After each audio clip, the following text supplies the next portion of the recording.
So transgender athlete debate. Transgender athlete debate. Transgender athlete debate. Yeah. Where do you stand on the debate over trans athletes, specifically in student sports? In student sports, Governing bodies in those particular sports decide who plays in the sport. There's nothing in the Constitution that says that you are entitled to play a sport. Well, there is in California. So In the Constitution? no, not in the Constitution, but there is a California law that says that it would be discrimination, that you cannot discriminate sex-segregated sports, bathrooms, or team activities. They legally are required to allow that student to play in whatever gender sport they want. Yeah, I'm not sure if I'd have to look at the way you've read the law to be able Well, I actually have it. The bill would require, this is actually from the bill. Well, this is this is current law. Current law. The bill would require that a pupil be permitted to participate in sex-segregated school programs and activities, including athletic teams and competitions, and use facilities consistent with his or her gender identity, irrespective to the gender listed on the pupil's records. Now, you are the former AG. Yep. As a former AG and potentially future governor, where do you stand on the debate to allow transgender students to keep this law intact as is and allow transgender students to play on whatever team they'd like? The law rules. Those are the rules. If there's a law that says you cannot discriminate against someone because of who they are, then we must protect those individuals based on the law. But there is nothing that I'm aware of that says that we must, because of the Constitution, allow someone to play in a particular sport. I was going to say to you before you mentioned the law that it's the governing body for that sport that will usually set the rules. Well, so this is specific to team sports for schools, right? So you can't discriminate. Right. And so, for example, a club sport. If someone says, hey, I want to be able to play on that club sport. Well, what do the governing rules of that club sport say? That's what governs. So long as that club sports rules don't violate the Constitution in discriminating against somebody, and so long as we're not creating a hostile atmosphere, which is also against the law. Well, and that I think is a concern here too, right? So this is specific to student sports.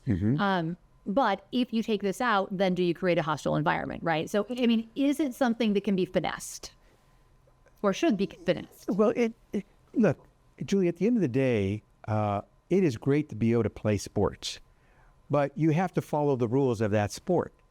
And so I think we should all agree that whatever the rules of the sport are, let you and I decide we're going to create a new sport, and we decide what the rules are going to be. Anyone who wants to play that sport in our league, they have to follow our rules. Now, if there's nothing in the Constitution that requires you and I to have to do something in particular, something special for any individual. But at the same time, I'm not interested as governor of having someone be bullied or someone discriminated because of who they are, simply for that reason. And if the rules allow an individual to play in that sport, those are the rules, and you should abide by them.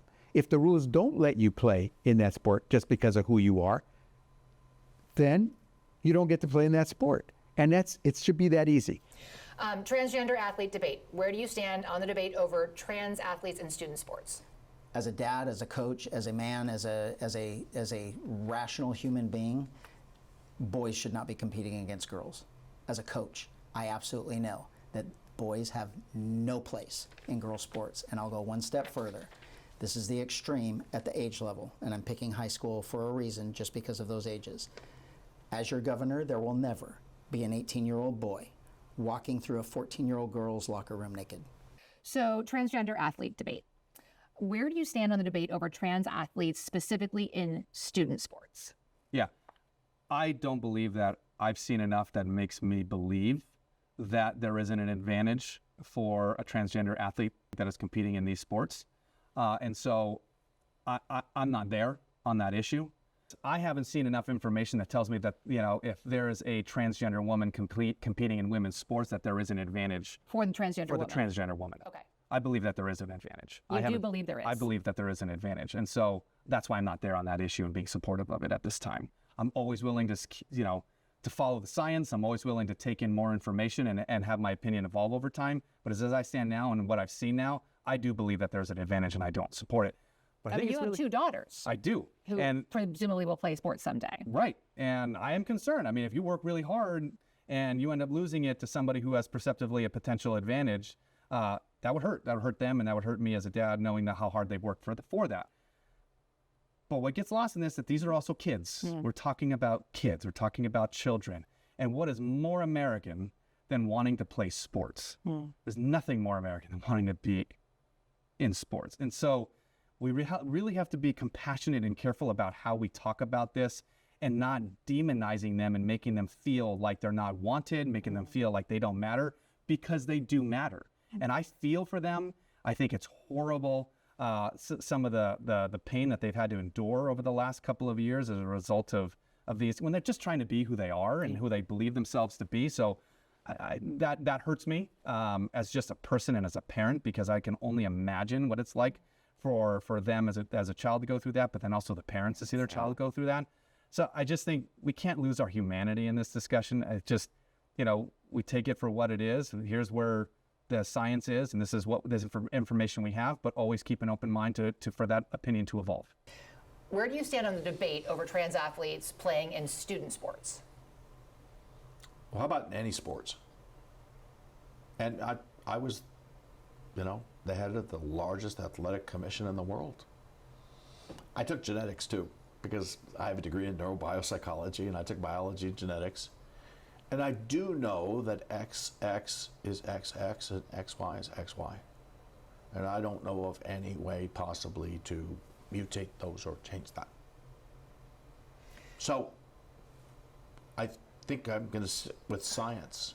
California law states that essentially you cannot discriminate based on gender identity when it comes to education, period. So whether it's using a bathroom or playing a sport.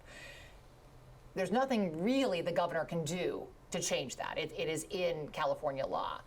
How would you handle that debate as governor? I'd ask the people of the state to revisit it and see what the state and the customers of California Through a ballot want. measure. Yes. What? We're a proposition state. Let's ask the customer of California what they want. And by the way, they have the right to change their mind over a period of time. And if what they did 10 years ago is different with what they want today, then let's operate under the paradigm of what they want today. And then take that as the new law and lead it and give the customers what they want and a little bit more. Where do you stand on the transgender athletes, specifically in student sports? Well, I want to overturn the legislation that enables that. It's not fair. It's not fair for girls who've worked so hard.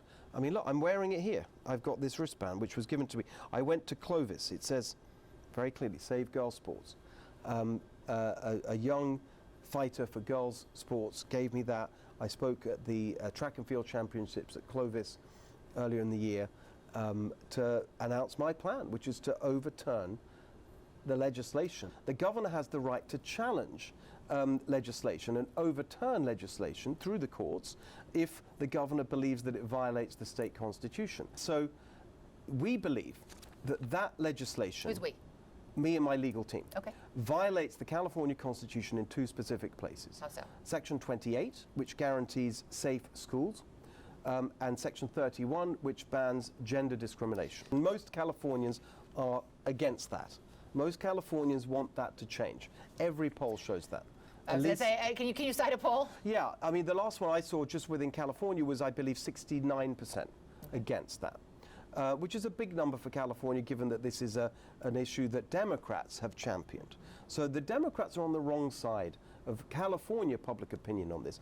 Parents are very concerned about it. It comes up all the time.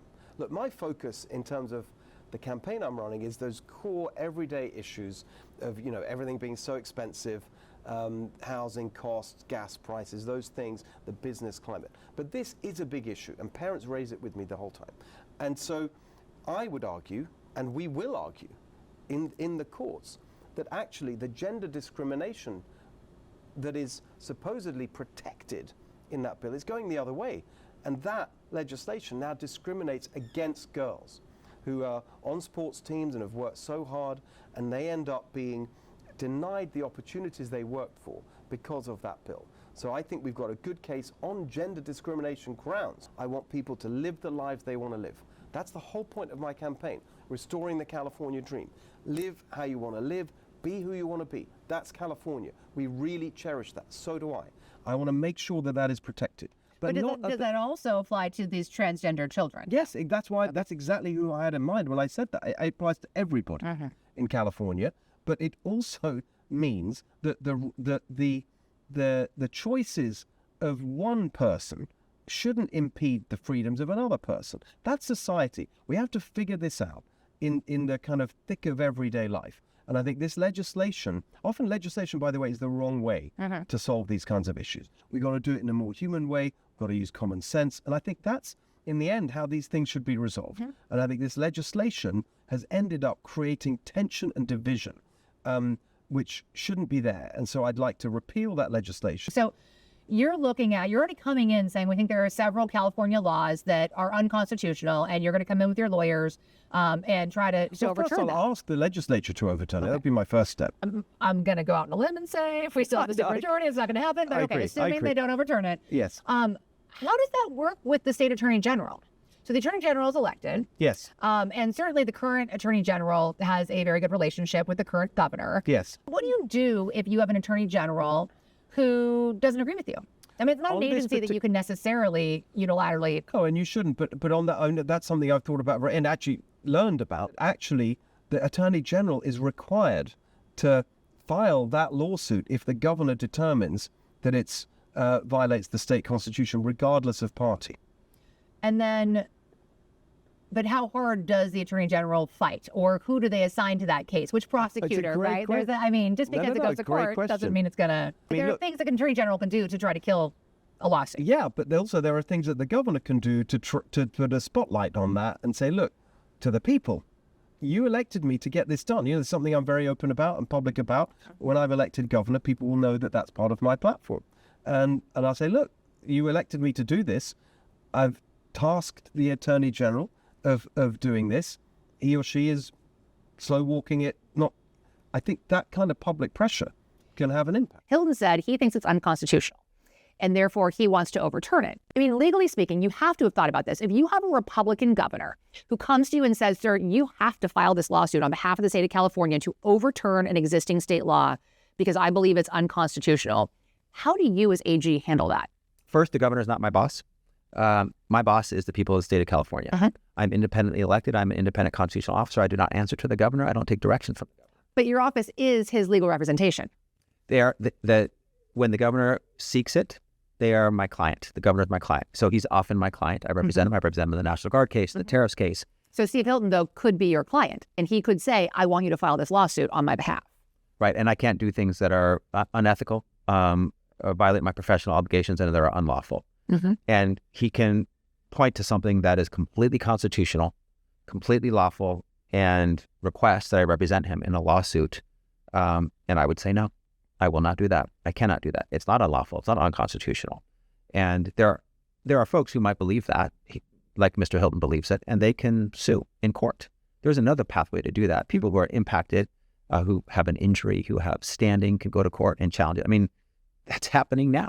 And so we're going to see. And this federal administration thinks that. And so they think it violates the Equal Protection Clause and Title IX. And so we completely disagree. And we're going to go to court and make our arguments. I generally defend the laws of the state of California. That is my duty, unless they're unconstitutional. Sometimes there's a rare example that Kamala Harris thought Prop 8 was unconstitutional and she refused to defend it. But we generally are defending the laws of the state of California. We go through the court process, and if a court decides against us and strikes it down, then we will. But the AG doesn't attack laws of the state of California at the request of a governor. That's not a thing. If he did give you evidence of something was unconstitutional, would you work with him? I would take the messenger with a grain of salt because he's not an attorney and he's ideological. Unfortunately, I have to. I can't be naive about that. I would look at it. I'm an attorney. I'm the chief law officer for the state of California. But I mean, if he had attorneys, and I mean, his attorneys are the ones that are suing us on some baseless case that we think is completely without merit. We would look at the law to see if we think it's unconstitutional. If someone says, will you look at it? Of course, I'll look at it. If Governor Hilton says, look at this, I think it's unconstitutional, we will assess it. And if we think it's unconstitutional and it's being challenged and we think we can't defend something that's unconstitutional, there will be a time when that might occur. And just like it did for Kamala Harris and Prop 8. So we're open to things that are possibly unconstitutional. But I got to say, I just have a lot of dubiousness about non-attorney, non-governor, very ideological Republican, Mr. Hilton's view about the constitutionality of these very cultural war issues. Transgender athlete debate. Where do you stand on the debate over trans athletes, specifically in student sports? Yep. So I think these are rules that can and should be set by the governing bodies. And so in the case of California school sports, the California Interscholastic Federation, they should be making this decision at every level of sports competition. In California, it's actually state law. So there's a state law that says that pupils must be permitted to participate in school programs and activities, including athletics teams or facilities based on their gender identity, irrespective of the gender listed on their record. Yes. So it is not interscholastic here in California. Although the Interscholastic Federation helps determine the rules under which those competitions occur. So things like the placement of athletes in first, second, third, and fourth, for example, in individual sports. So I think this policy is largely the goal of school sports. We ought to ask ourselves, why do we have school sports? As a mom, why do I have my daughter play sports? Because I want her to learn teamwork. I want her to be strong and healthy. I want her to learn how to be coached and get that feedback. And so I think it's important that everybody be given that opportunity. So school sports are not about being the best or brightest. They are about learning how to play in a team. They are about building that skill to go to that next more competitive level. And there's an argument by some saying they can't get to that next level, or they're losing scholarships if they're unfairly competing against somebody who has a natural ability that they don't. Given the very small number of trans athletes competing in California, I have not seen any data to support that claim. Okay. And so you are supportive of the current law? Yes. Transgender athlete debate. Yes. Where do you stand on the debate over trans athletes, specifically in student sports? Yes, I'm on record in supporting transgender athletes in their right to participate. California guarantees and protects transgender athletes in their right to participate. What I don't understand is why the Trump administration is attacking transgender athletes. When you think about it, transgender people in this country represent 1% of the total U.S. population. Why bully these students? These are young people who get attacked and bullied at their meets and at their games. And I think no matter what you think about a transgender athlete, every student deserves to be safe. I've had to go into communities alongside law enforcement to arrange safety for athletes because some adult wants to bully them. That's unacceptable. We are a state that can accept diversity, and we will make sure that we follow the law and protect the rights of transgender athletes to participate and to be able to do so safely. Where do you stand on the debate over trans athletes, specifically in student sports? Yeah, I think I've been pretty clear on it. It's a non-issue. There are only 200 transgender athletes out of 200,000 in collegiate sports. But if you ask me if men who have gone through puberty and are now transgender women, should they play other women? No, I don't believe they should. At the end of the day, I also will never discriminate against a transgender. I think when I was in when I was mayor, it was one of the first cities to prohibit, to force transgender into the transgender inmates with men, and they were oftentimes brutalized. I will never support discrimination in any way. I believe in gender affirming care, but I don't believe those 200 athletes should be playing women. Where do you stand specifically on the debate over transgender athletes in student sports? You know, this is something I'm going to say I'm still learning about. And where I've been getting a lot of my information or becoming aware of the issue more is from parents of transgender children who are in high school and college. They're playing sports. And I don't know where I would stand, to be honest. And part of why I don't know where I would stand is because for a lot of parents who are trying to help their children navigate this, and particularly getting to be adult children, there's not a lot of support to help them, really guide their children about what to do. Obviously, the parents would like to see them have full participation in the arena where their children feel that they are their authentic selves.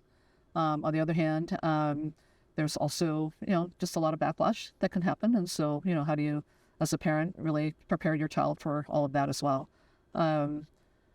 I think there are ways that we can actually integrate transgender athletes in, whether it's like developing a separate league, or I mean there are ways to still encourage their participation. I never want to discourage their participation in athletics, but to the extent that we're still trying to really understand what this means for everyone in athletics, I would say I want to learn more about what's possible, but I also don't want to have opportunities cut off for anybody. Where do you stand on the debate over trans athletes, specifically in student sports? In student sports, the first thing that I'll just say is that I'm so tired of the culture war and people trying to find a wedge issue that they can use to try to divide people and to fearmonger because what it always leads to is the erosion of our rights. They're coming for our rights and they're coming for our pocketbooks. So don't get distracted by the culture war and the fear mongering. And we haven't been a part of that